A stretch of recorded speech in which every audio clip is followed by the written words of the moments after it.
Hello students, how are you. उम्मीद करते हैं आप लोग अच्छे होंगे। आज जो हमारा टॉपिक है class 10th NCERT chapter number 4 में हम आप लोग को ऑर्गेनिक कंपाउंड्स के बारे में बताएंगे। ऑर्गेनिक कंपाउंड्स के बारे में सबसे पहले बताएंगे कि ऑर्गेनिक कंपाउंड कौन कौन से कंपाउंड होते हैं। मॉडर्न डेफिनेशन बताएंगे ऑर्गेनिक कंपाउंड्स की। प्रीवियस डेफिनेशन बताएंगे जो पहले दी जाती थी। उसके बाद आप लोग को हम हाइड्रोकार्बन पढ़ाएंगे। हाइड्रोकार्बन बताएंगे क्या होता है। उसके बाद हाइड्रोकार्बन दो टाइप के होते हैं, सैचुरेटेड हाइड्रोकार्बन, अनसैचुरेटेड हाइड्रोकार्बन। ये दोनों हम आपको बताएंगे। फिर आपको तो पता ही होगा, सैचुरेटेड में हम एल्केन पढ़ते हैं, अनसैचुरेटेड में एल्कीन्स और एल्काइन पढ़ते हैं। फिर उसके बाद हम आपको एल्किल ग्रुप पढ़ाएंगे। लेकिन ये जितना टॉपिक मैंने बताया है ये काफी बड़ा टॉपिक है, तो ये एक वीडियो में इसको हम नहीं कर सकते हैं। इसलिए हमको इस पूरे टॉपिक को पढ़ने के लिए 2 से 3 वीडियो बनाना पड़ेगा। तो आज जो हमारा टॉपिक है बेसिक लेक्चर है ऑर्गेनिक केमिस्ट्री का, या क्लास 10th में जितनी भी ऑर्गेनिक केमिस्ट्री है पूरी हम पढ़ाएंगे। बट आज का जो लेक्चर होगा बेसिक होगा। आपको बेसिक चीजें बताएंगे कि ऑर्गेनिक कंपाउंड क्या होते हैं। तो ऐसे compound, the compounds of carbon, मतलब कार्बन के कंपाउंड को हम ऑर्गेनिक कंपाउंड कहते हैं। लेकिन अगर हम डिटेल में देखिए, ऑर्गेनिक कंपाउंड्स मतलब होता है ऐसे कंपाउंड जो कार्बन से बने होते हैं या फिर कार्बन के compound. The compound of carbon is known as organic compound. But modern definition में बहुत सारे ऐसे भी कंपाउंड होते हैं, जैसे कार्बन मोनोऑक्साइड हुआ, कार्बन के हाइड्राइड्स हुए, वो ऑर्गेनिक केमिस्ट्री में नहीं लिए जाते हैं क्योंकि उनमें बहुत सारे फीचर्स इनऑर्गेनिक के मैच करते हैं और वो हम उनको इनऑर्गेनिक केमिस्ट्री में पढ़ते हैं।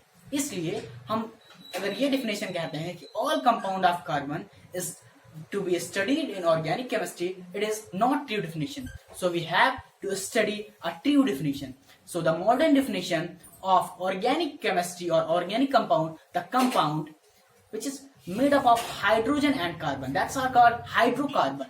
So the study of hydrocarbons is to be said to be study of organic compound or organic chemistry. तो इतनी बात हो गई। अगर हम आगे बढ़ते हैं तो आपको हम बताएंगे हाइड्रोकार्बन के बारे में। हाइड्रोकार्बन ऐसे कंपाउंड जो हाइड्रोजन और कार्बन से बनते हैं। थोड़ा हम डिटेल में स्टडी करेंगे हाइड्रोकार्बन के बारे में। हाइड्रोकार्बन जो वर्ड है वो डेराइव होता है हाइड्रो। हाइड्रो का मतलब होता है हाइड्रोजन और कार्बन का मतलब कार्बन। जो वर्ड हाइड्रोकार्बन होता है इसको हम कह सकते हैं हाइड्रोजन प्लस कार्बन बराबर हाइड्रोकार्बन। ऐसे कंपाउंड्स जो हाइड्रोजन और कार्बन से बने हैं वो हाइड्रोकार्बन होंगे। जैसे एक एग्जांपल ले लेते हैं मीथेन। मीथेन जो होता है CH4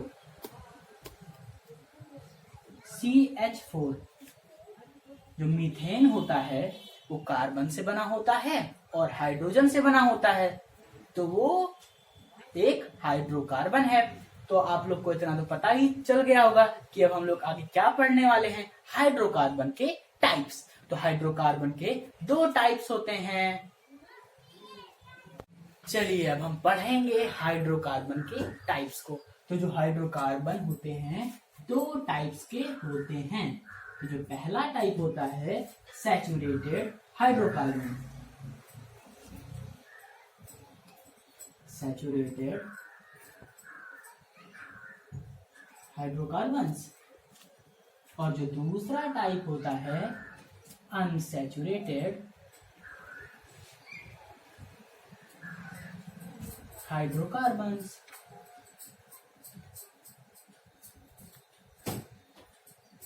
सैचुरेटेड का मतलब होता है संतृप्त। ऐसे हाइड्रोकार्बन्स जिनमें जो एटम्स होते हैं वो सिंगल बॉन्ड से जुड़े होते हैं।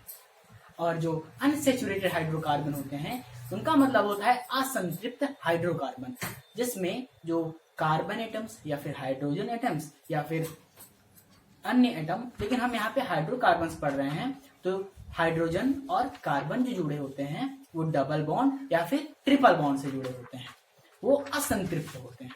ठीक है, तो हम सैचुरेटेड में पढ़ते हैं एल्केन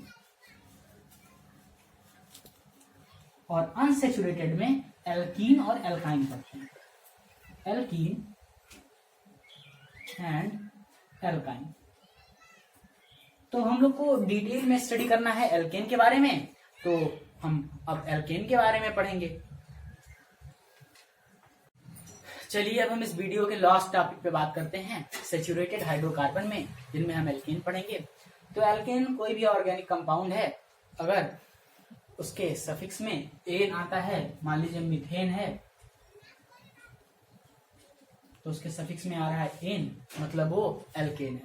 एल्केन जो होते हैं आपको तो पता ही हो गया, सैचुरेटेड हाइड्रोकार्बन होते हैं। इनका जो जनरल फार्मूला होता है वो होता है CnH2n+2। हम कैसे माने कि एल्केन का जनरल फार्मूला CnH2n+2 होता है? तो एक कंपाउंड लेते हैं, मान लिया इथेन लेते हैं, C2H6, और जो यहाँ पे N होता है, ये N होता है number of carbons, number of carbons, ठीक है। तो हम यहाँ पे N की वैल्यू कितनी रखेंगे? 2।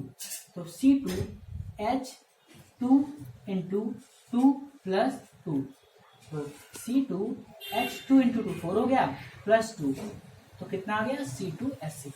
मतलब ये प्रूव हो गया कि ये फार्मूला जो है, जनरल फार्मूला, ये एल्केन का ही है। और हमें अगर फाइंड करना हो कि एल्केन है कि एल्कीन है कि एल्काइन है, तो हम जनरल फार्मूला से ही फाइंड करते हैं।